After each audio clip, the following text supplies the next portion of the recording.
van het verre Brugge naar het verre Antwerpen gereden. Hoe is dat gegaan met Luc bijvoorbeeld? Hoe ben jij, want jij bent ook eigenlijk, laten we zeggen, ik link jou persoonlijk toch ook met die Paul de Vree en dan een ander stuk van de Poëzia Visiva. Dus hoe is dat bij jou zo gegroeid? Ik ben niet direct door via Paul de Vree tot visuele poëzie gekomen. Ik ben in 81 binnen schrijven, experimentele poëzie te schrijven. En in 82, omdat publiceren was moeilijk, dus je maakte je eigen tijdschrift natuurlijk direct op stencil, op parallel. Op 100 exemplaren, we hadden op 2 jaar 50 ruilabonnementen tot in China, Australië en Engeland. Er is ergens nog een thesis te vinden van een student in Leuven over literaire tijdschriften waar dat al zwart op wit stond, dat we zeker geen toekomst hadden en die kunstenaars ook niet dat erin stonden. Ik heb dankzij parallel de mailart ontdekt, een tentoonstelling in RTBF, Muur de Communication. I will translate first, it's maybe easier. I started experimental poetry at school because I had luckily a very good teacher in Flemish. I think I saw Van Ostraaien also. That was the last, and surrealism, right?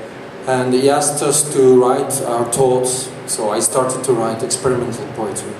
And in '82 I I started my own magazine, Parallel, a little so-called international magazine, because after 2 years we had 50 exchanges with magazines in Australia, China, England.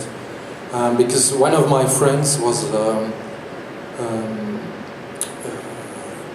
Erik Haase, Stragjanov 99. He was a performing poet who was performing when Tom Lanois was still selling his own little books to everybody. And this guy was thought very international, and he went to a book fair of a French newspaper, and there we got in contact with Lotta Poetica, with docs of Julien Blanc, and he came back and he said, "Look, I found wonderful things." So we had an exchange with these magazines, and I started doing mail art, and through the mail art, because I made already collages in my books next to my writings, I started doing visual poetry. And I discovered in Lotta Poetica that there was a Belgian in it, Paul de Vree, but that he died, I think 2 years before I started. So I started in the 80s, so I missed the whole 70s because I was too young, of course. That's my story. En wat is jouw verhaal? Want bij jou is dat nog wel iets helemaal anders. Je bent dan onderdeel van Krikri, geweest. Je bent zelf heel erg bezig met het visuele, maar hoe ben je A in België terechtgekomen? Want je bent Britse. En B, hoe ben jij vooraleer dat je naar België gekomen bent in contact geweest met die visuele poëzie, of is dat iets dat je in België hebt gezien? So Helen is British. And I asked when did she come? How does this relate to the fact that she does this visual poetry, and if before that she already got in touch with visual poetry, or that was only here when she was in Belgium? Ik krijg op mijn 22e de mogelijkheid om hier Engelse les te komen geven. Het was nog maar, ik denk zo'n 10 uur in de week, dus dat is van fantastisch. Ik heb enorm veel tijd om schrijver te worden. Ik dacht, ik ga schrijver worden. Ja, het is niet goedjes. Ik kwam in contact met de mensen van Krikri, en omdat ik altijd gedichten heb ervaren als een tastbaar object, een ding, een 3D-object, maakte ik ineens de klik van ja, ik kan dat eigenlijk wel doen, je moet niet schrijven, je kan zeg maar die woorden op een steen zetten of in een doos, of ja, in een tastbaar context dan pure schrift blijven. Dus ik dacht natuurlijk, ik had een revolutie uitgevonden. Ik dacht, dat was de eerste visuele dichter ooit. Dat is niet helemaal het geval. So in English, I came to Belgium when I was 22 as a language assistant teaching English, which was only 10 hours a week, so I thought, fantastic, I can be a real writer now and do writing all day. It didn't happen.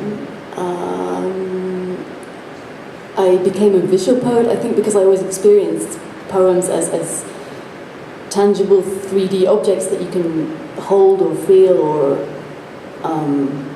I think that's how I conceptualize written poems as things. And then one day I sort of clicked that I could actually make them, that I didn't have to be writing on paper, and I didn't have to decide where this sentence goes in relation to that one in a fixed way, that they could move around.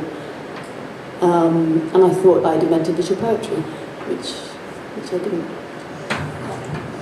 En Renaat, is het materiaal bijvoorbeeld, omdat Helen heeft het nu over het tastbare aspect van poëzie, dus dat ze eigenlijk die 3 dimensies eigenlijk altijd al gevoeld heeft in haar poëzie. Is dat iets dat bij jou, want je bent beeldhouwer eigenlijk als van stiel, zullen we maar zeggen. Hè? Steenkapper of beeldhouwer, hoe moeten we dat... heeft dat invloed gehad en heeft een of andere kunstrichting eerder invloed gehad op jouw werk? Ja hoor, ja. Ik ben inderdaad beeldhouwer geworden, dus door 2 redenen. Omdat ik nu eenmaal veel belangstelling voor kunst had en graag ook eens deed. En ten tweede omdat mijn vader een kleine steenhouwersbaas was. Dus ik kwam vroeg in contact met het materiaal en met de stenen. En ik moest naar de academie gaan voor bouwkundig tekenen.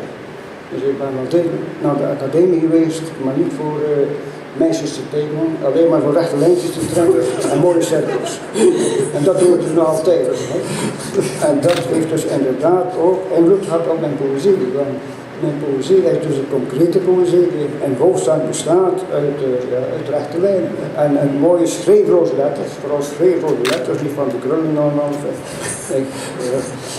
Het is een heel strenge opleiding geweest, want mijn vader was al zeer streng. In de academie was ik ook in de tijd nog niet meer wat hij wilde. Je moest echt bij de les zijn. Ik doe ook perspectief tekenen trouwens, dat is ook heel interessant. De ontplooiing van lichamen, van bollen en zo, de ontplooiing van bollen is niet makkelijk. Al dat soort dingen leren. Hè.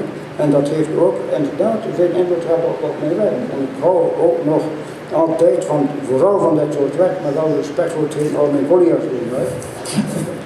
Die trouwens soms heel andere dingen doen, maar ik ben een constructivist van nature en te oud om te veranderen. Yeah, I asked Renaat because he's a stonemason and a sculptor. How he got into, I mean, if this tactile thing that Helen was referring to, if that had any influence on his work, and he said like, yeah, okay, I became a stonemason sculptor due to 2 reasons, because one of the main reason, the second one I forgot already, but the main reason was due to the fact that his father had stonemasonry. And from very early age on, he got in touch with the materials and started working with these type of things. And then he went to art school, kunstacademie. Was dat kunstschool dat je toen gegaan bent? Of was dat, het is voor de vertaling, was het kunstschool, bouwkundig tekenen, zat dat in de kunstschool? De academie. Dat zat in de academie. He went to the academy to draw, but not women's bodies, but straight lines, because he was, how do you say this in English? Civil engineering drawing something? Draftsman. A technical draftsman. Technical draftsman. So and he learned how to deconstruct bodies, but I mean bodies in the sense like a bowl and a cube and stuff like that. So and this type of influence you still see in most of his work as such.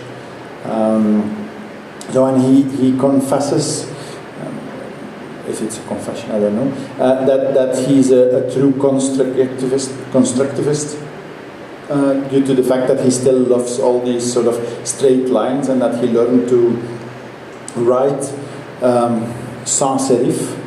Schriftloos is sans serif. So he learned to write sans serif, so not with a lot of Baroque elements onto it, but just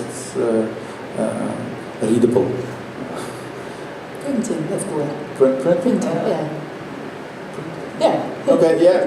Doesn't sound right, but it's print. Okay. Yeah. En wat mij opvalt is eigenlijk